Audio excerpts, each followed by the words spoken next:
I've finally done it. Yes, I bought the Apple Vision Pro M5, and I've been dying to unbox this thing, but I thought, no, let's slow down and talk about why I actually made this decision first, because it has been a journey. So if you're on the fence about buying an Apple Vision Pro, or you just want to hear from someone who's been circling around this thing for a long time, this is the video for you.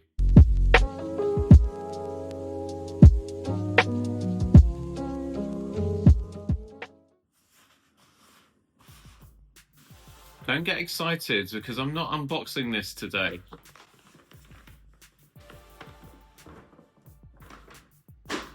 Hi Tailoring Talkers, welcome back to the channel as ever. To keep up to date, especially as we are going to have a couple videos talking about this, the new M5 Apple Vision Pro. Make sure you're subscribed, hit that like button, and also don't forget, if you've got any hype points for this week, look for the button below and share some of them with us to help support the channel.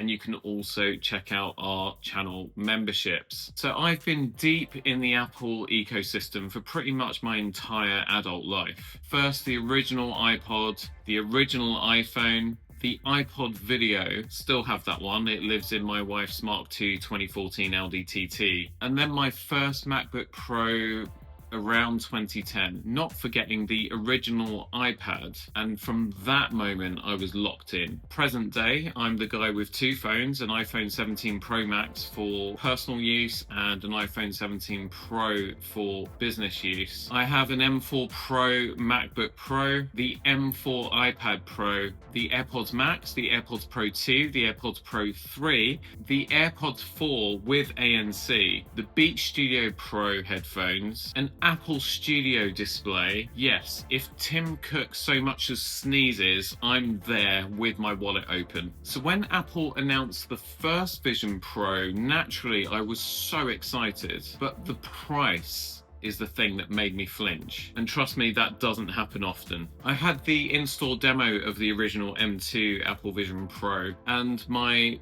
business team at the Apple Store, Brent Cross, big shout out to those guys and girls. They were very kind to let me have a much longer freestyle demo, and it was absolutely magical. The butterfly landing on my finger, the dinosaur stepping through the screen, the whole you just forget that the real world exists thing. I absolutely loved it, but it felt a little too early. Vision OS at that time basically felt like a giant iPad strapped to your face. Very cool, but not something that I could use every single day. And the thought of a £3,500 device just sitting on a shelf gathering dust, that scared me more than the price. So skip forward to the day when the Apple Vision Pro with the M5 processor was announced, and there were a few things going on in both my personal and my working life that all seemed to line up at once. My work, both as a bespoke tailor and a content creator, now depends massively on juggling multiple windows, loads of images and reference material, and huge editing timelines. I was starting to look at expanding my desk setup to add a second monitor or even an ultra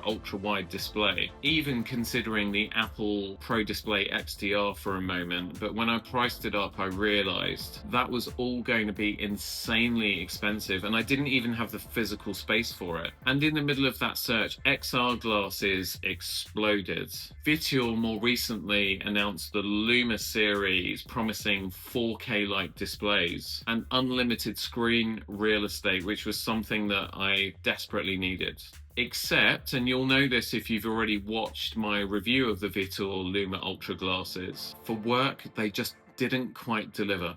Migraines, blurry text, the MacBook connection being the only thing that seemed to work properly until the day that it didn't. And the day the Luma Ultras started playing up was the day that I just hit breaking point. I literally remember thinking, why am I wasting money trying to save money? I should just invest in a Vision Pro. And from that moment, the avalanche started. YouTube reviewers, podcasters, people praising Apple Virtual Desktop in Vision OS. And I remembered what the screens were like in my original demo of the first version of the Vision Pro. Absolutely stunning. And that's when I knew that the Apple Vision Pro M5 was the tool that I need now. Now, I didn't buy it straight away. I built the cart, saved it, closed it, then opened it again the next day and the next. And for about 2 to 3 weeks, I was basically in a relationship with the Apple Store checkout page. I kept trying the Luma Ultras again, hoping today would be the day that they magically worked for all the things that I wanted to use them for. Spoiler alert,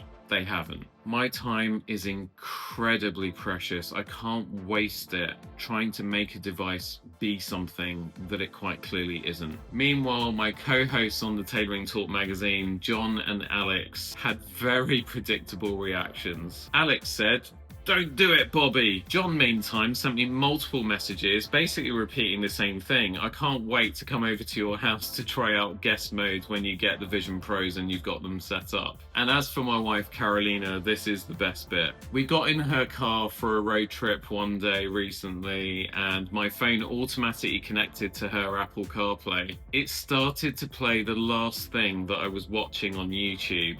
An Apple Vision Pro review, of course. She looked at the screen, turned to look at me, and said, "You're not." I then spent the next 2 hours on the road explaining to her all the problems that the Apple Vision Pro was going to help me to solve, while she just rolled her eyes time and time again non-stop the entire trip. That's marriage. So here's the truth. I didn't buy the Apple Vision Pro as a toy. I bought it because productivity is everything to me right now. I need to focus. I need space that I physically don't have. I need big screens anywhere I go. And importantly, I need a quiet mental space because life has been and continues to be chaos these last few years. And yes, I need the creativity boost, the escape, the reset. This wasn't an impulse purchase, which is very unlike me. This was an investment in my time, my creativity, my sanity, and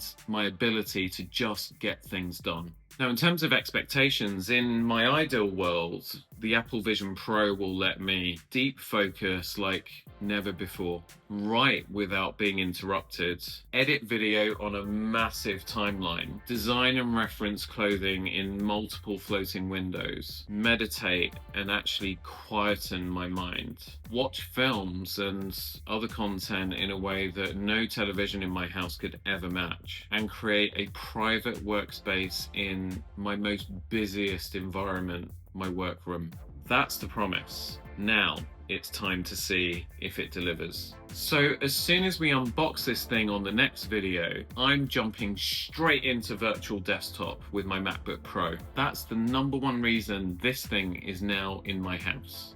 Then I want to check out custom workspaces. I'm really excited to try out the widget features and pin things up all over the place. Try out different setups, both at home and in the office and at the workroom. Watch some movies and write a blog post on it. Absolutely anything that I can throw at it in the first day or two, I will. And if you've got anything that you're curious about, make sure you ask me in the comments and I'll make sure that I cover that in that very first instant reaction, first couple days review video. So that's the story. That's why the Apple Vision Pro is sitting on my unboxing desk right now. It's still sealed, and trust me when I tell you this, it's an absolute torture for me not to be able to unbox this until I've made content for you. In my next video, we are finally going to crack this thing open, get it set up and start putting it to work. So if you want to see how all of this plays out and whether it lives up to any or all of the expectations that I've just set,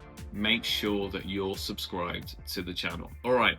That's the why. Now let's get into the fun part. In the next video, we are finally going to unbox the Apple Vision Pro M5 together, and I can't wait to share this experience with you. I'll see you on the next one.